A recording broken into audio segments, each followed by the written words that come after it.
Bonjour et bienvenue dans la chaîne Mathématiques Science. Aujourd'hui, je pourrais t'expliquer une nouvelle vidéo qui est une vidéo donc en technologie sur le thème numéro 1, design, innovation et créativité. Et plus précisément, une vidéo dans laquelle nous allons voir qu'est-ce que c'est que le besoin et comment justement on va répondre à ce besoin. Et donc également, nous allons voir comment on peut le définir tout simplement. Alors là, donc justement, un besoin, donc c'est un sentiment de manque qui est éprouvé par un être humain, ok. Par exemple, si je te dis j'ai besoin d'écrire, c'est que généralement il te manque justement quelque chose, en l'occurrence un stylo ou un crayon, ok. Par exemple, si je te dis j'ai besoin par exemple de m'isoler, c'est que généralement il te manque quelque chose pour t'isoler, ok. Par exemple une pièce ou une maison, un truc comme ça, ok. Par exemple, si je te dis j'ai besoin de pouvoir ranger mes affaires, c'est que tu n'as pas des outils pour ranger tes affaires. Par exemple, une pochette plastique ou des trucs comme ça. Bon, le besoin, c'est ça en gros. C'est un sentiment de manque éprouvé par l'être humain. Et justement, les objets techniques, tout simplement, ils viennent en réponse à ces besoins, ok.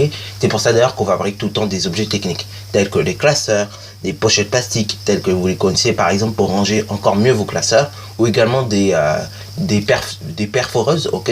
Donc, justement, ce sont des petites machines, donc qui généralement ne sont pas très non plus très longues, mais qui justement permettent de faire des trous aux feuilles, ce qui évite d'ailleurs les pochettes plastiques par exemple qui coûtent cher. Mais également donc ce besoin, on va devoir pouvoir l'exprimer autrement. Et donc on va pouvoir même le définir justement en utilisant ce schéma. Donc que j'affiche depuis 1 minute 39 ou même 1 minute 40 maintenant. Et donc ce schéma là, on appelle ça donc en technologie et même en sciences ingénieurs quand vous serez plus grand, la bêta-corne. Cette bêta-corne, qu'est-ce qu'elle illustre? Elle illustre tout à fait donc qu'est-ce que c'est que le besoin. Donc en gros, au centre, vous avez le produit. Donc par exemple, ça peut être une maison, ça peut être un stylo, ça peut être une calculatrice, bon, tout ce que vous voulez. Et après donc, sur les côtés, donc vous avez plusieurs plusieurs petites choses. Par exemple, sur le cadre de gauche en vert, on peut voir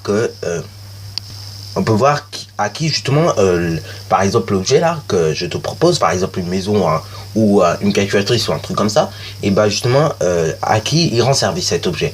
Mais également donc en bleu on peut voir sur qui il agit, ok. Et après donc en rouge on voit tout simplement dans quel but. Alors là vous allez me dire c'est très compliqué.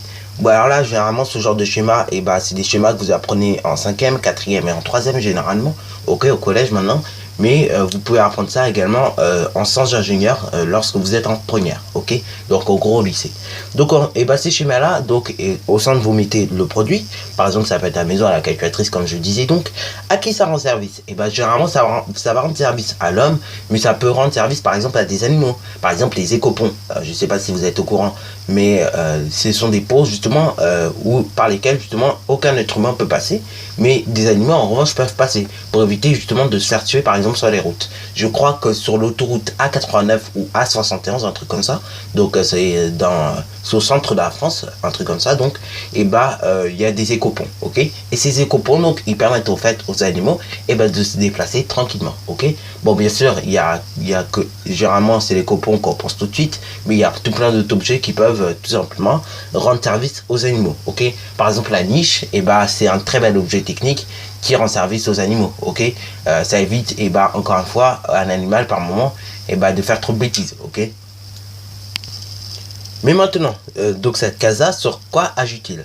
Par exemple si je prends le cas de je sais pas moi, de l'écopon, ça va agir sur les animaux, ok, et ça va agir sur leur protection, ok, sur la protection, et donc sur la protection des agressions extérieures telles que nous les humains, parce que je sais pas si vous êtes au courant, mais un écosystème, donc oui, parce qu'un ensemble d'êtres vivants qui vivent en interaction comme ça, on appelle cela généralement un écosystème. Donc un écosystème du coup, il peut être agressé, et donc les agresseurs ça peut être nous les humains, ok, et donc on peut tuer les écosystèmes et tout. Bon, bref, en tout cas donc ça va agir sur notamment les agressions, ok, ça va protéger ces agressions, ça va protéger également donc justement la mort d'animaux, ok. Donc ça c'est vraiment très bénéfique, par exemple les écopons, ok, et ça va rendre service donc aux animaux comme je le disais donc. Et justement dans quel but? Là il faut réunir un peu ce que vous avez mis dans cette colonne, dans cette case-là et dans cette case-là, et enfin donc vous obtenez votre but. Alors là bon, je vous ai dit comme ça l'exemple de l'écopon, mais nous allons prendre encore un autre exemple qui est la maison, tout simplement. Alors là, la maison, donc, déjà, de quoi on parle? On parle de la maison. Donc, déjà, au centre, on va mettre la maison. Et après, donc, sur les côtés, donc, sur la colonne, sur la case de gauche, on va mettre à qui, donc, ça rend service. Donc là, en revanche, ça rend service à une famille, donc, généralement, un homme, une femme, et donc, la famille, comme je dis, donc, etc. Donc, en gros, aux êtres humains en général. Et après, donc, sur qui ça agit? Ça agit, donc, sur la protection contre les intempéries, les agressions extérieures, etc., etc. Ça va également donc protéger des séismes ou bien des choses comme ça, ok? Voilà, voilà. Ça va également donc protéger aussi quand il fait trop chaud, vous savez, vous mettez dans une maison, comme ça c'est climatisé également, ok? Et donc là, c'est sur justement, dans la case de droite, donc en gros, sur quoi ça agit, ok? Et du coup, là, ici, dans quel but? Justement, en gros, là, nous avons écrit tout simplement, l'assemblage de ça, plus ça.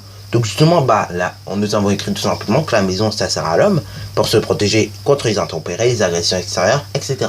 Donc voilà, voilà. Encore une fois, c'est un exemple, ok? Bien sûr, on pourrait apprendre comme ça sur tous les objets. Donc sur les coupons, du coup, qu'est-ce que ça donnerait? Ça donnerait ici qu'on aurait les coupons. Ici, donc, à qui ça rend service? On dirait que ça rend service aux animaux. Et sur qui, donc, ça agit-il? Ça agit sur la protection des animaux en général, ok? Donc, la protection contre, par exemple, la mort, ok? Parce que, bon, sur les routes, quand même, on va assez vite, généralement, sur les autoroutes, notamment, hors Île-de-France, puisqu'on va à 130 km/h, ok? Et encore en Île-de-France, où je crois, on va à 110 km/h au maximum, ok? Mais normalement, dans les routes hors Île-de-France, on va au-delà de 110 km/h. Ok, et donc du coup ça protège en fait contre les agressions extérieures, contre la mort tout simplement des animaux sur les routes. Et puis voilà, voilà. Et donc du coup ici on a écrit tout simplement qu'en fait les copons ils servent tout simplement aux animaux et à leur protection, ok. Et donc ça les protège de la mort par hasard, ok. Bon, je dis par hasard, mais c'est réel bien évidemment, ok. Donc voilà, voilà, en gros, comment ça marche, ce schéma-là, qui s'appelle la bêta-corne. Et ce schéma-là, donc, il nous permet en fait de définir encore mieux, qu'est-ce que c'est que le besoin, et sur quel besoin vraiment on veut répondre lorsqu'on veut fabriquer l'objet. Par exemple, quand on va fabriquer un cerf-volant, il va rendre service aux enfants qui vont pouvoir jouer, ok. Donc ça va agir notamment sur les feuilles de jouets. Donc du coup, en fait, ça va faire que les enfants ils vont se limiter de moins, ils vont moins utiliser les écrans. Et donc, ce qui fait donc, que dans ce but-là, le cerf-volant, tout simplement, il va pouvoir rendre service aux enfants. Et donc, il va pouvoir, en fait, limiter les écrans, ok? Et faire que les enfants, par exemple, n'utilisent pratiquement pas d'écran, en fait. Donc, voilà, voilà. Encore un autre exemple, ok? Bon, on peut prendre tout plein d'autres exemples comme ça, la calculatrice, et tout plein d'autres objets qui nous entourent comme ça. Et donc, en fait, voilà, voilà. En gros, à quoi ça répond donc lorsqu'on fait un schéma comme ceci. Donc là, c'est vraiment très dur de faire des schémas comme ceci, par exemple, pour un créateur, parce que justement, le créateur qui va créer l'objet, il ne sait pas toujours par moment à quel besoin on veut répondre. Et donc justement, pour être encore plus précis sur le besoin, c'est bien de savoir construire un schéma comme ça. Au moins comme ça, il sait à quel besoin réellement il doit répondre. Parce que par un moment, justement, exemple, si je veux prendre un cahier ou un classeur, donc le cahier c'est bien parce que tu peux coller et donc tu peux t'en servir tranquillement, ok. Mais le problème qu'il y a avec le cahier, c'est que tu peux pas décoller la fiche en fait. Et donc tu peux pas la réutiliser au cas où si tu as envie de refaire l'exercice et tout. Et donc tu peux pas l'amener partout. Alors que le classeur, l'avantage c'est que tu peux en revanche ressortir la fiche et refaire l'exercice s'il faut, ok. Voilà, voilà, ça c'est un très bel avantage du classeur. Mais également le cahier, l'avantage qu'il a, c'est que néanmoins donc il va moins s'user et moins rapidement, ok. Et puis aussi un cahier, contrairement à un classeur, ça c'est le truc je pense que tout le monde aime, c'est la masse. La masse d'un cahier est quasiment 2 fois moins lourde que la masse d'un classeur. Un classeur même le plus souple au monde, moi qui ai des classeurs souples, je peux vous raconter un petit peu l'histoire quand même. Et justement, même le classeur le plus souple au monde, néanmoins, il fait pas moins de 2 fois la masse d'un cahier, quand même. Donc autant vous dire, les cahiers, l'avantage c'est qu'ils sont moins lourds. Et donc justement, quand on prend un cahier, c'est qu'on veut généralement agir sur les enfants, ok. Et donc on veut que les affaires soient rangées, mais qu'ils soient collés et qu'ils restent collés. Donc du coup, voilà, voilà, pourquoi on prend des cahiers, ok. Mais en revanche, si on prend des classeurs, les classeurs en revanche c'est pour justement que ça agisse encore sur les enfants, mais également donc sur les profs également, parce que bon, quand ils voient par exemple les cahiers ou les classeurs, ils aimeraient que ça soit rangé. Et donc du coup, ça va agir sur quoi? ça agir sur l'effet que du coup, pareil, on puisse en fait ranger les affaires, mais qu'on puisse après les récupérer tranquillement pour réviser plus tranquillement. Ok, voilà. Et donc du coup là, ici, on reprend encore une fois les deux parties. Voilà. Donc voilà en gros à quoi ça sert justement ce schéma encore une fois. Donc sur ce, donc c'est déjà la fin de cette vidéo. Si tu as bien aimé, n'hésite surtout pas à liker, à commenter, et bonne réussite à toi en mathématiques et en sciences.